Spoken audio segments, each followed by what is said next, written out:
Hello, my name's Jason, and welcome to another episode of me painting again. Oh, yeah, we're painting again. And this time, we're going to be doing a waterfall painting. It's a good one. You're going to like this one, and be a good one for you to try out. If you've never painted a waterfall before, this is a good one to try, especially if you want to do a big-ish waterfall.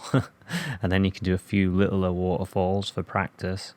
Also, you could do some trees. There's quite a lot going on in this one. This is a good painting. If you're learning the technique, you want to get better, this is a good one.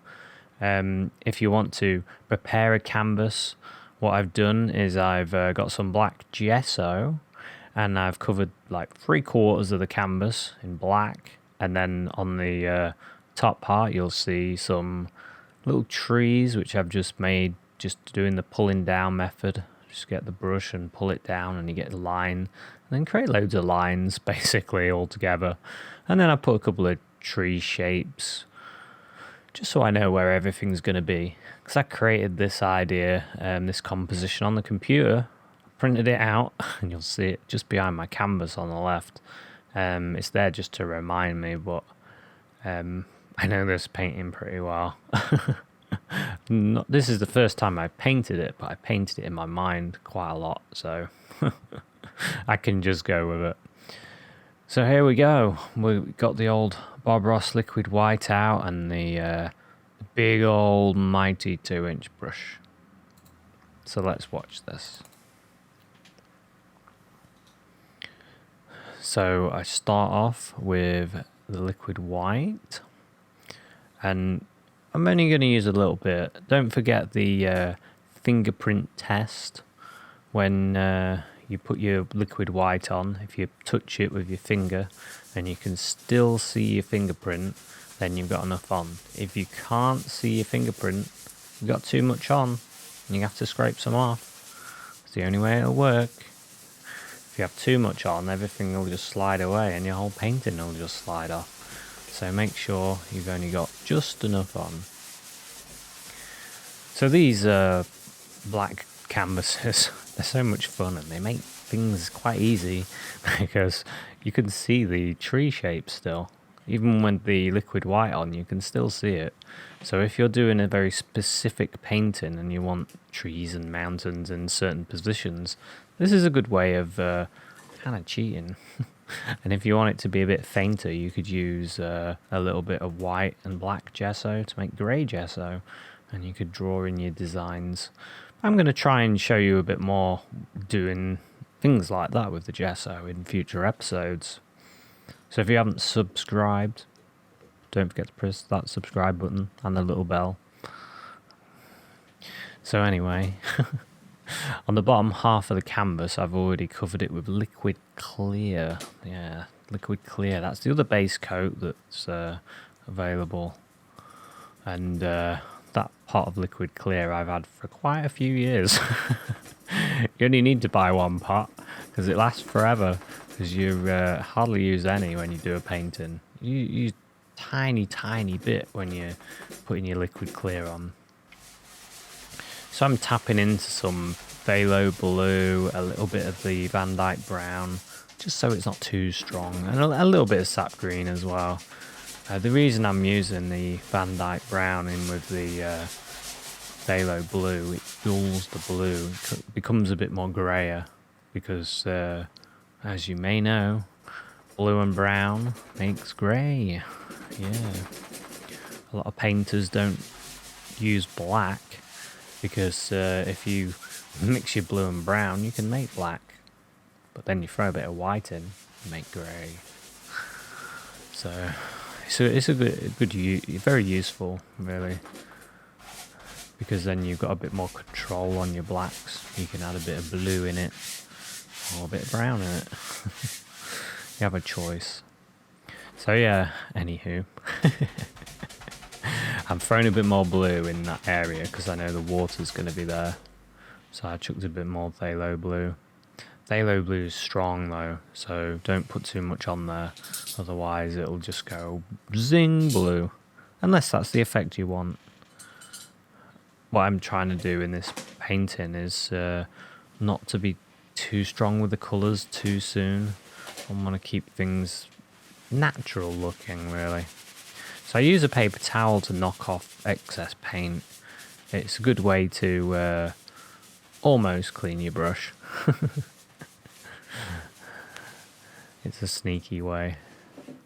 You don't have to use any paint thinner or anything. You can just get on with it, which is what I like. Use the brush as much as I can before I clean it. So I'm tapping the bristles. You tap the bristles because then you get an even distribution of colour on your brush. That's what you want to do. If you get a lump on your brush when you're doing your crisscross strokes, you end up with a streak. And you don't want any streaks. So I'm really tapping. Don't be afraid of tapping. So using these nice little crisscross strokes. I start with this, a little bit of phthalo blue, but I'm going to pre-warn you. I throw in a little bit of brown and a little bit of, I think I threw a little bit of black in there as well on the next layer. Because I thought to myself, this is going to be too blue, it's going to look too summery. I don't want it to be summery, I want it to be grey and sort of like it's rained the day before. It's been like that here recently. Very grey. I did see an amazing sun today though. It was like peering through the clouds. I might have to try and paint that. It did look really good. So yeah, I start I'm cleaning my brush again.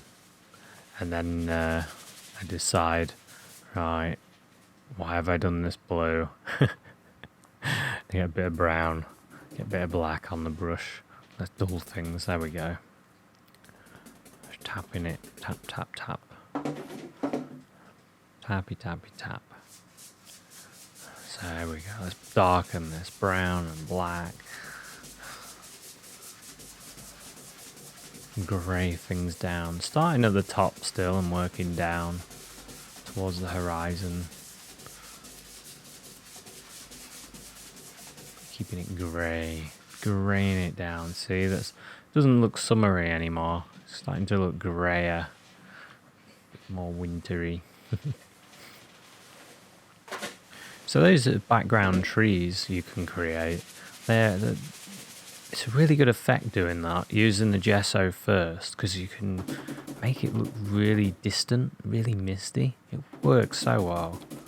I think I end up covering them all up. But you want to try and save it. So I'm just tapping again into that greyish mixture. Trying to knock back that blue. Like I said, a little bit of brown. Turns your blue-grey, and then just going across gets rid of those brush strokes.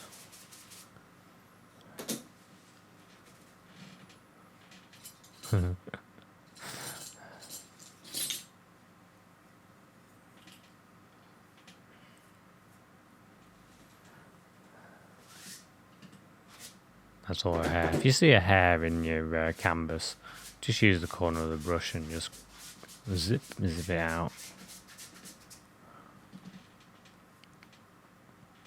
I'm really enjoying using that 2-inch brush. I feel a little bit lost for a while that I haven't used it, and then since I've been using it regularly, well, I'm really enjoying it. Gotta say, I really enjoy it. I really enjoy this method. I've always enjoyed it. Some of you have asked me why didn't you continue doing this style and do more and more paintings. Oops. Well, actually, I felt like I needed to study. I needed to study more about painting. So you just pull down for these trees. I haven't gone dark enough. I was trying to keep it quite light. But if you have any of those issues, just put a bit more paint on and then you're back to it again. You need to test the paint. Yeah, I felt like I needed to improve as an artist. and I feel like I'm not a trained artist, of course. I'm a self-taught one. I've been doing classes online and stuff and studying in books. But if you learn other methods and then come back, it just seems to have made me a better painter, and now I can use a lot of what I've learned and just come back and understand it more. I guess I understand. When I watch The Joy of Painting, I understand a lot of the things Bob Ross is saying now. Yikes, that's a bit bright. So I'm going into some black.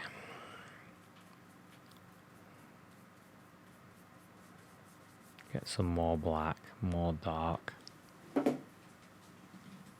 I've got two cameras going because I noticed that one side it was shining back at me.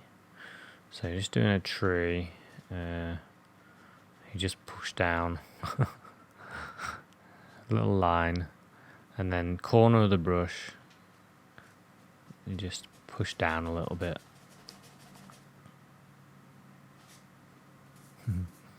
Really fantastic that you can do a little tree like that.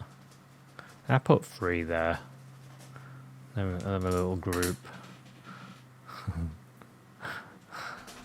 They're happy in the background. I'm just tapping in some mist there. You just tap it. I picked up a bit of white. I noticed when I tapped it, there wasn't enough white, because when that area didn't liquid white, not much anyway. And I got the old 2-inch brush and really beat it. And that missed it. When in doubt, get the 2-inch brush out. And I thought I'll start bringing things forward. And it starts picking up the blues and the greens and the browns that's on there.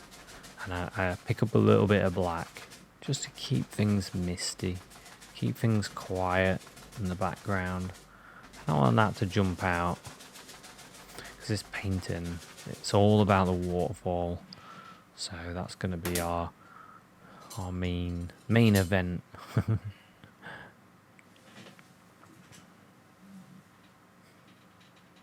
So I don't want to point the camera down, because you'll see what a mess it is.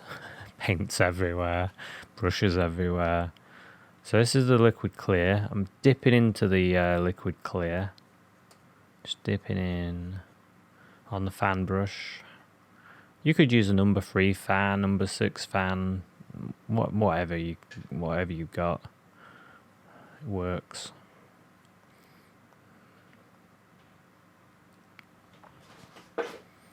So the reason I dipped into the liquid clear is because I want this paint to slide. I want this white to be a little bit thinner, so when I do the waterfall, it's going to slide. I mean, there is liquid clear on there. It should slide. Get a little bit of black, a little bit of blue, a little bit of white in with that liquid clear, which makes it thinner. And I'm thinking to myself, do I need it a bit bluer? How's it going to look? Because I don't want to mess this up. I was thinking, I want this to be right. So just using the corner of the brush to start with. Think about that water flowing and dropping, splashing, just pushing up, little splashy strokes. It's falling down, comes down here, down, and then here we go. Oh, bravery. Can I do it? Thinking of the angle, and then try and be quick. Try and be quick. The reason you want to do these, you want to zoom them down, is because if you go slow, they go all wiggly. So zoom. I'm enjoying this. Zoom. I was really enjoying that, I gotta say. And when you feel like it's hitting the water now, and you're just pushing up and splashing, churning it up. It's all hitting there.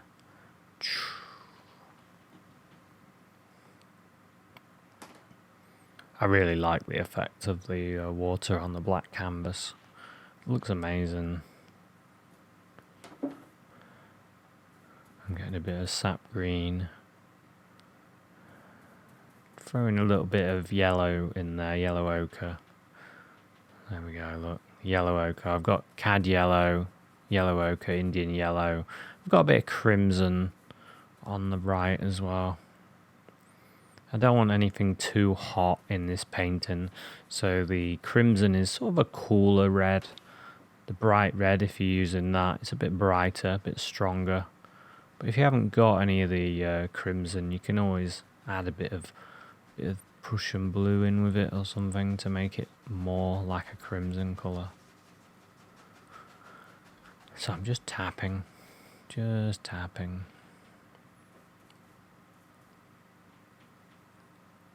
I'm still not really putting too much paint on. That's the other thing about these black canvases. You don't need much paint because your dark's already there. So you're just tapping in the light. Just letting it tap away. Creating that curve. Thinking of the shape of the land.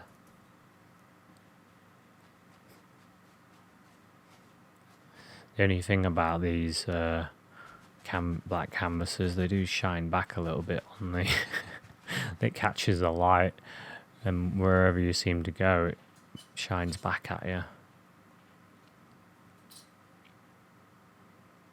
So I'm using the detail knife, get some black, Van Dyke brown, bit of dark sienna, just pull it out flat, very flat, cut across. Get a little roll of paint on the end of the knife. Now I'm thinking about the land. I want to enclose this so the water has to come down there. Can't come down anywhere else now. And then just thinking about where I can put some dark. I'm putting this as my first coat, and then I can use a bit of a lighter colour on top, and then it all works. You'll see, it all works out like that. Just throwing in the Van Dyke brown and black mixture. If you want to change any of the colours though, feel free to change them. You don't have to have them exactly the same.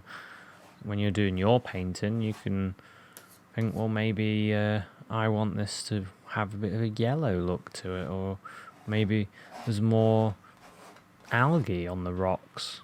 You can change it. It's your painting that you're doing. You do whatever you want to do. Don't feel like you need to copy this. You could have a bigger waterfall, or you could have a smaller waterfall, or you could have multiple waterfalls. When you do your painting, you do what you want to do. But maybe you just want to improve your technique, and this is a good painting to just copy and think more about the technique rather than composing the painting. I do that a lot, quite a bit as well. So I'm putting a little bit of white into the mix, into a bit of black, brown, dark sienna, white, whatever you want to put in. Look at that. It's greyish. A bit greyish. Cut across, little roll of paint again, and we can highlight some of these rocks. Very light pressure, just like when you're doing mountains. No pressure. Just let it sort of, there we go, just whispering. You want it to be light pressure because then the paint breaks. I really like this little detail knife actually. When I first started learning, I couldn't give up the detail knife. The landscape knife scared me, it was too big. So I would do all my mountains with this little knife. And to be fair, I did do some really nice mountains with the little knife. Makes me want to do one again. I think I will.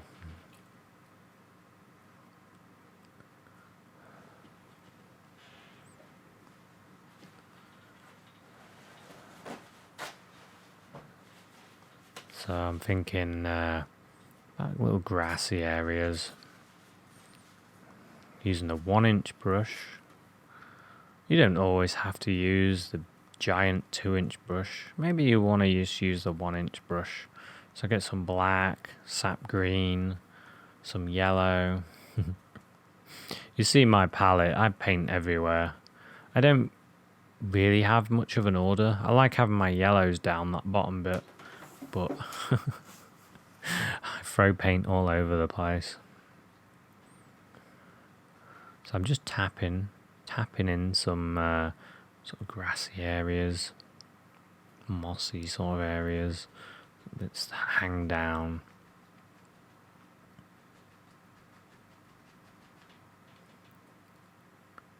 And this paint is thinner than the paint underneath, so it sticks. The yellows, especially the Bob Ross paints, the yellows are a lot thinner, and that's the way they should be, because then they stick. We want them to stick on top of the darks, like the browns and the blacks. And if they don't stick, if you find your paints aren't sticking to your darker colours, then remember the golden rule. A thin paint will stick to a thicker paint. So we're enjoying it there, having fun, tapping away, tap, tap, tap, tap, tap, tap, tap, tap. Now if you get lines, this is something I was thinking about the other day. I was looking at an old painting that I did, and there was a lot of lines in the grass. I'm just putting in some more water, thinking, oh, that's where the water would... You get a kind of... When you see a waterfall, you get a reflection like that in the water. So I thought I better put that in. You might not see much of it, but if you do see it, you know, it's there. Adds a little bit of realism to it. Oh, I can't remember what I was talking about now. Oh yeah, the grassy areas. So when I do the grassy areas, what I used to do, you'd see a lot of lines in the areas, and look at me doing some water up there. I realise that it shouldn't be there in a minute. I was like, why did I do water that was going behind the waterfall? That's a little strange. Yeah, and if you are doing your grassy areas and you see lines, too many, almost like you've got lines of turf, then what you're doing is you're not tapping enough, because you can tap them away. Tend to use those kind of like lines to create planes in the land, so you get separators, but you don't want too much. It's one of those things, if you overdo it, it doesn't look right. And I've done all the mistakes. So if you have any questions, go on my Facebook and send me a message. That's the easiest way for me to answer you. I don't mind answering questions about painting. If it helps you out, it helps you do a better painting, then that's good. So I'm just thinking of the water. Whoa! Did you see that? Splash, just pushing that up. So it picks up little bits of the blue, picks up the colour that's down there. I really enjoy doing water. I really like doing waterfalls. It's great fun. Just letting it. And then maybe there's another one that's splashing down, and isn't it a bit smaller? It's a narrower area. So try not to do too many strokes though. You have to watch out for that. It's easy to do too many and then you just get one white solid block, and that doesn't work then. You want to be able to see it. Oh, yes. Splash. Look at that. That's a bit big. Get that splash going. Just splashing.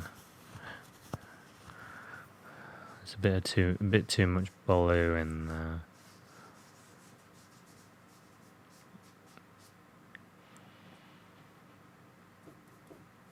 See, there's more blue on that side of the bit of phthalo blue. It's gone into that area. So I just put a little bit of brown on my brush just to dull it a little bit, because it can get a bit too strong sometimes. And let that splash out there.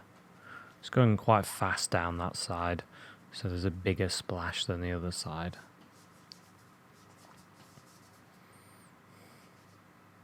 I'm thinking about the way the water would ripple and play as it goes out.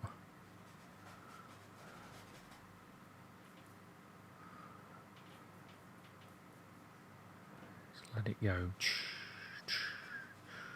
Movement, splashing. Imagine little rocks underneath. Kind of reminds me of, I think they call it a header pool that you get at the top of waterfalls. And then it goes into another, and then into another.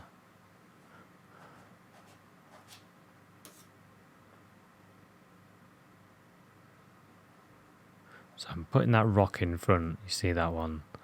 So it sends that waterfall behind it. This is a better angle because it's a bit darker. You don't get the shine back from the light. But I've had to keep switching between because sometimes you see nothing on one angle.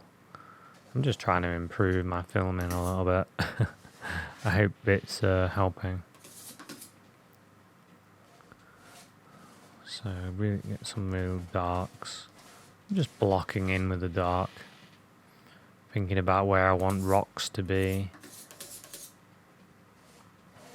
I'm not really using my picture now. The picture I did on the computer, because this painting is different to the picture. Things have changed, and when things change, I like to go with it and don't fight it. Enjoy it. Getting some burnt sienna on the knife. Burnt sienna. Bit of white. Bit of crimson. Pull it out really flat. Always pull it out flat. Always pull it out flat, and then you cut across. Just get that little roll of paint all the way along the knife, and that's how you load it. There's a bit of yellow in there as well. There's all sorts in there. Thinking about the sort of the way the rocks go down, and you move the knife towards that area to create these effects. Always thinking about the shape of the rock. Don't just do, how do I explain that? Just when you're using the paint, think about those shapes. Don't just think, I'm putting a highlight on. Think that rock is shaped, it's curved. That's the way I want to go around the rock to get that effect, to make it look curved, to make it have a shape. And you don't need to do too much either. You don't need to overdo. Just enough. And then leave it. It's very easy to overdo. So I'm getting some cad yellow, some green. I dipped my finger in the cad yellow. And maybe there's areas that the water has been on and it's created like these mossy algae type areas on the rock, wherever you want it to be. Just very lightly with the knife and Wherever it should go, it'll go. If it needs to be there, it will be there. I really enjoy using the knife as well. I've not painted with knives for a while. Since I've been doing this technique a lot more, I'm enjoying using the knife. A lot of fantastic painters use knives to paint. I need to up my game a bit. So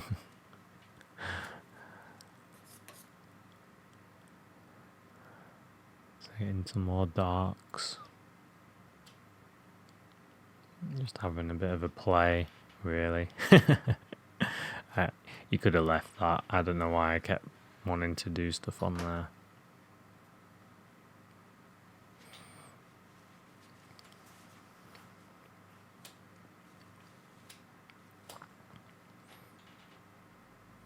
So now I've got a couple of big trees to put in. I've got some grassy areas.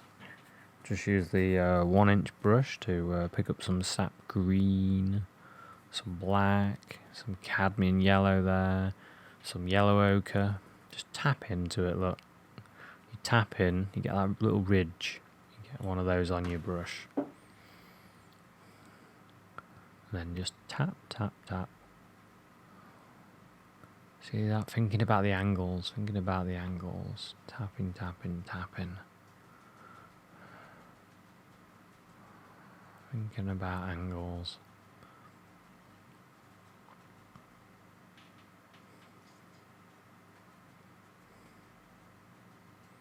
And that sets those rocks into the ground as well.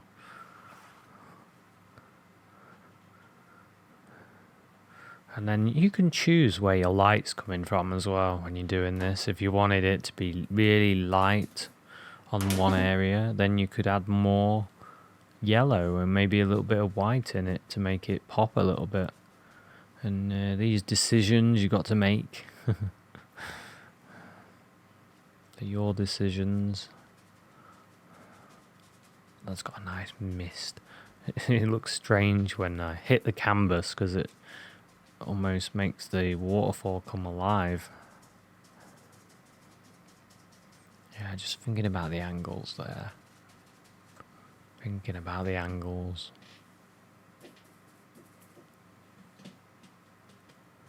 Just tap, tap, tap, tap. The 1-inch brush is a fantastic brush. I really enjoy it. If you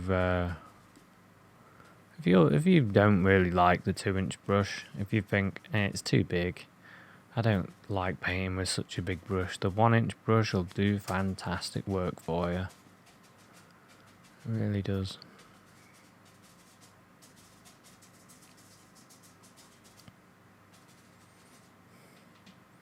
And you just need 2. The reason I say you need 2 is because I tend to use one for light and one for dark. And then you don't have to keep cleaning them. Same with most brushes.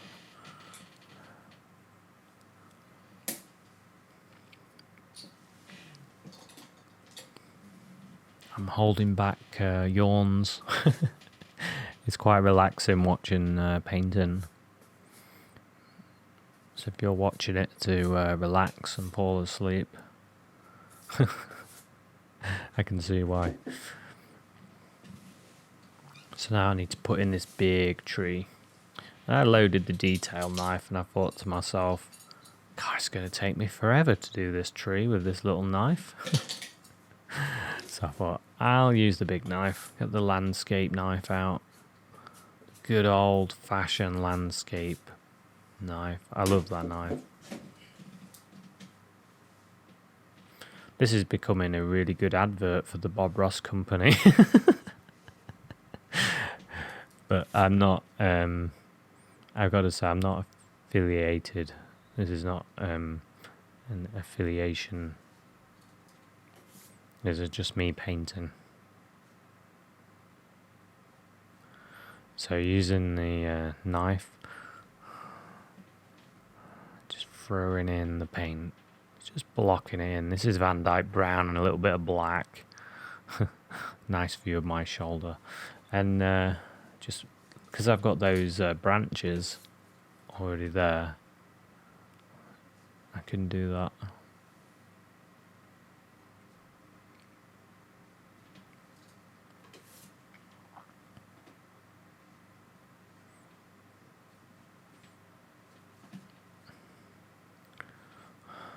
There we go. Thinking about all the branches, putting them in, and do yours the way you want to do them. Because you might see a tree in the street, or maybe you've been in the woods recently and you thought, oh, I like that tree. Or maybe you've got a picture of a tree, or you've Googled it and you've gone, oh, I like that tree. I'm going to stick that tree in my painting. Then you do that. Don't feel like you have to do this tree. Whatever tree you want. And maybe you want a different type of tree. Maybe you want a willow tree, a maple, whatever tree you want. Maybe even a silver birch would have looked nice there. I'm just making this tree up. Who knows what tree this is? So I'm getting some yellow ochre, throwing it in that mixture I was using earlier. I'm going to use that as my highlight colour. Thinking the light's coming in from the right. And I just very lightly just do a little curve, and let the paint just come off. It's a really good way to create bark, this is. Really, be soft, be gentle though.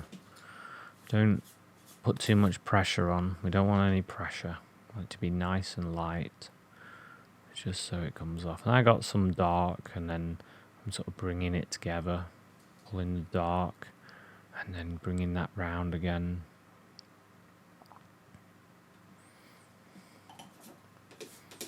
Just playing it together. And then I go again, look. There we go.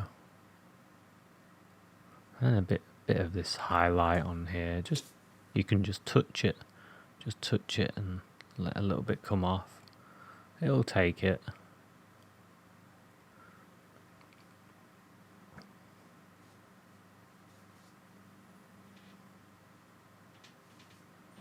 There we go.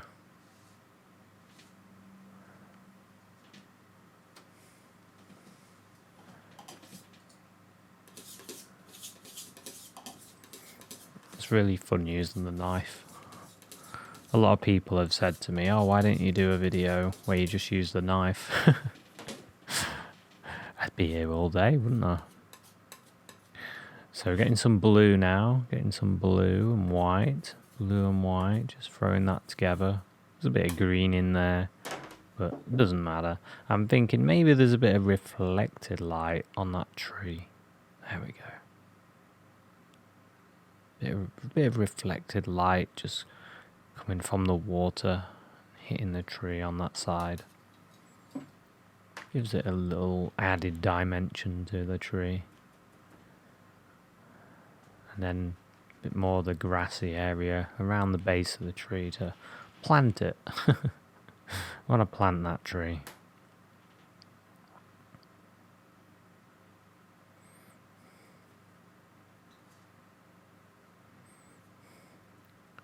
Now I'm loading my brush. I'm getting loads of dark. There we go. I realised I'm filming myself. So we've got some sap green, some black, some blue, some brown. Loads of colour. And then just touching and pushing up.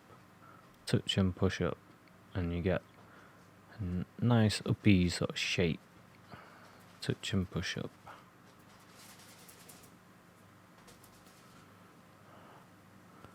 From this angle you can see the colours better. It's a lot better angle and you don't get that reflection that's there, but you don't see what I'm doing as well. So you're just touching and pushing, touching and pushing.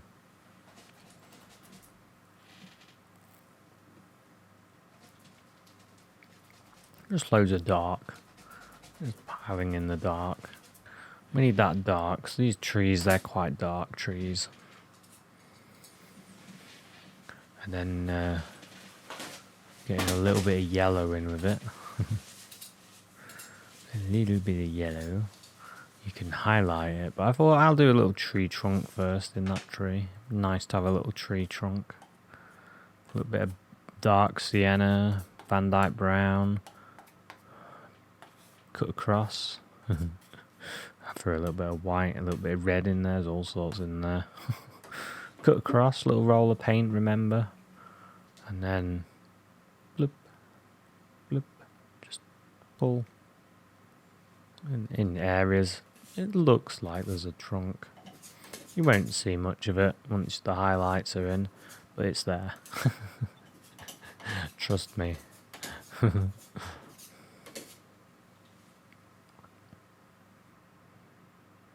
Just moving that.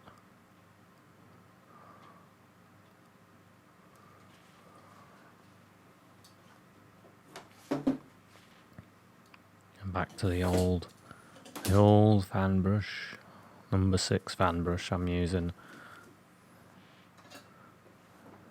Grabbing some yellow ochre's in there, sap green's in there, black's in there, blue's in there, Indian yellow in there, cadmium yellow, phthalo blue. There's all sorts in there. Oh, dark, dirty green. But it works. So you just lightly push up, and the canvas will take what it needs. It will. If you find it doesn't stick, like I said, a thin paint sticks to a thicker paint, so you need a little bit of liquid clear in with it, or a bit of linseed oil, or even if you want it to be a bit sparkly, you might want that. A little bit of liquid white in with your mix. Then, like I said, you just touch and push. You want to be light though when you do that. Don't push too hard. And here we go. Get some bush shapes in. Just a bit of dark I grabbed. Just socked it. I don't know why I come out with phrases like that when I talk about this type of painting, because we don't say sock it in the UK. I think I've watched too many episodes again. So I dipped in the liquid white there, as you saw. Dip in the liquid white, and then go straight into your yellows. Just putting stuff out of the way. Here we go, look. Pull across into the yellow, straight down, and then turn your brush the other way, and then very lightly touch and push, touch and push, touch and push. That's how you get that lacy effect. It's really easy, you know.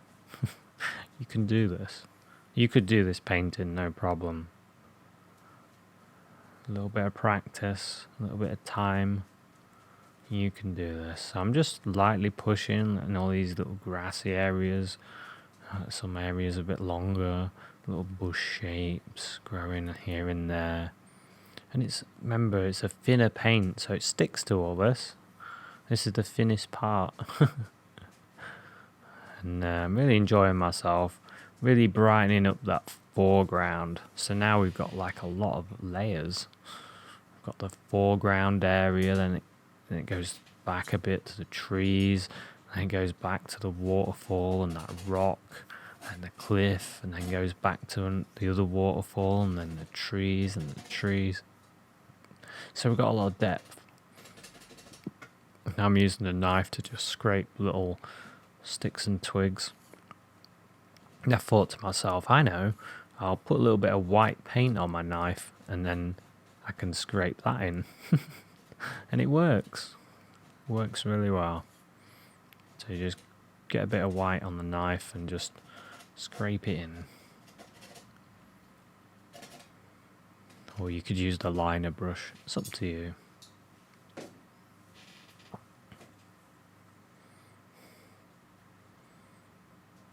You can see that that tree. It looks perfect, that with all the branches there. Not sure why I spun that 1-inch brush around like that. But that tree, I can imagine little birds just perching on there. It looks perfect for a little bird to perch on. You could have a whole line of them. I keep trying to take a picture of this robin that lives near me. I'm walking to the shop, I walk across fields and stuff. And there's a robin there. Oh yeah, I noticed that area of the tree. It was blending in with the background too much. So I wanted to bring it forward. So a little bit of light does that. If you find that you're... oh, there's the photo of the painting. It does shine back a little bit because it's wet oil paint. But I hope that helps you out. I hope that gives you an idea of how to complete this painting. And let me know if you have a go at it. Let me know if you have some success, because I'm sure you will. And yeah, thanks very much for watching this episode. Hope you enjoyed it. I hope you're enjoying these episodes. And if you'd like to see more, then click on that like button. Share the videos. And let's make these popular so I can do more. So thanks very much for watching, and I will see you at another episode. Cheers, bye.